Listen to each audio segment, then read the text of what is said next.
তো সবাইকে নতুন আর একটা ভিডিওতে মোস্ট ওয়েলকাম।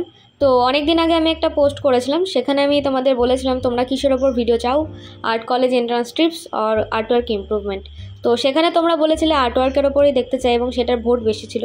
তো সেই কারণে আজকে আমি তোমাদের সাথে কিছু ওয়াটার কালার ফিগার ড্রয়িং করে দেখাবো। তো অলরেডি আমি ফিগারগুলোকে ড্র করে নিয়েছি, ড্র করতে গিয়ে আমি আর এখানে টাইমটা দেখাইনি। তো চলো কিভাবে ওয়াটার কালার দিয়ে খুব ইজিভাবে ফিগার ড্র করা যায় এবং খুব অল্প সময়ের মধ্যে করে নিতে পারবে, তো সেটাই আজকে আমি তোমাদেরকে দেখাবো। তো দেখো, এতদিন আমরা যেগুলো শিখে এসেছি একদম বেসিক একটা গদ ধারা, যে সাপোজ বলতে পারো কোথায় কি কালার অ্যাপ্লাই করতে হয়, আমরা কিন্তু ওয়াটার কালারও স্টার্টিংয়ে তাই করে থাকি। কিন্তু একটু যদি হাই কোয়ালিটি অ্যাডভান্স লেভেলে কাজ করে থাকো, তাহলে আমি বলবো ওয়াটার কালারটা একটু ভেজা অবস্থায় কাজ করতে। আই থিঙ্ক আমার কালার চাপানোগুলো দেখে তোমাদের কিছুটা আইডিয়া হলো যে আমি কিন্তু ভেজার মধ্যে কাজটা বেশি করা পছন্দ করি। আর ভেজা অবস্থায় রং চাপালে কি হয়, একটা কালার আর একটা কালারের সাথে মিশে যায়, মানে তোমাকে আর কষ্ট করে মেশাতে হবে না, ওরা নিজেরাই এত সুন্দর একে অপরের সাথে মিশে যাবে কালারগুলো, মানে কি বলবো, একটা ন্যাচারাল ভিপ তৈরি হবে সেখানে। তো আই থিঙ্ক তোমরা দেখতেই পাচ্ছ যে এখানে আমি ফার্স্টে স্কিন টোনগুলো কভার করে নিয়েছি। নয়তো স্কিনের একটা পার্ট শোকাতে শোকাতে যদি আরেকটাই চলে যায়, মানে ওপর থেকে নিচে এইভাবে সামথিং কিছু করতে থাকি, তাহলে সেই মিক্সিংটা হবে না। কাপড় জামা সব কিছুর ক্ষেত্রে এরকম করেছি যে ফার্স্ট যে কালারটা ইউজ করেছি সেটা হালকা ভেজা থাকতে থাকতেই তার থেকে ডার্ক হোক লাইট হোক টোনটাকে অ্যাপ্লাই করে দিয়েছি। তো পাশের ফিগারটাকে আর দেখালাম না, পাশের ফিগারটাকেও সেম প্রসেসে করেছি। তো একটু সামান্য একটু শোকানোর জন্য ওয়েট দিতে হবে, নয় সেকেন্ড টোনটা তোমরা অ্যাপ্লাই করতে পারবে না, ফলে যে ড্র্যাপারির ভাঁজ, মানে কাপড়ের ভাঁজ এই সমস্ত রয়েছে সেগুলোতে প্রবলেম হয়ে যায়।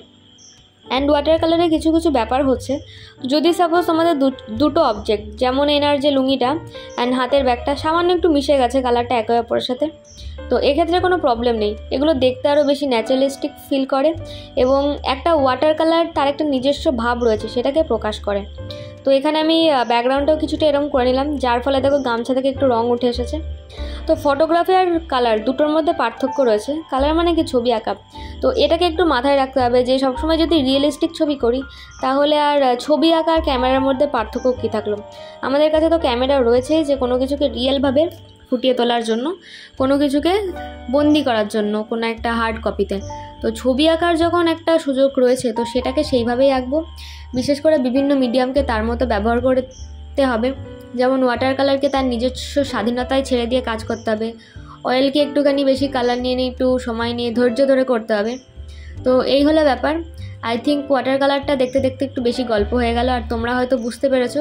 অ্যান্ড আমার এই সবার লাস্টে যে ফিগারটা করেছি, হাতে ব্যাগ কাঁধে গামছাওয়ালা, এই ফিগারের কাজটা সবথেকে ভালো হয়েছে, মানে আমার চোখে একটা লাইট টোনের ওপর কাজ গেছে। তো এবার এখানে তোমাদেরকে দেখো ব্যাগের হ্যান্ডেল করতে ভুলে গেছি, এই তিনটে ফিগারই খুব কমন ছিল মানে প্রিন্টেস্টে, তো সেখান থেকে সিলেক্ট করে দেখালাম। আই থিঙ্ক তোমাদের কিছুটা হলেও নলেজ হয়েছে, তোমরাও ট্রাই করার পর আমাকে দেখাতে পারো এবং এই টাইপের ভিডিও পাওয়ার জন্য অবশ্যই চ্যানেলটা সাবস্ক্রাইব করে দিও। Thank you so much for watching, by.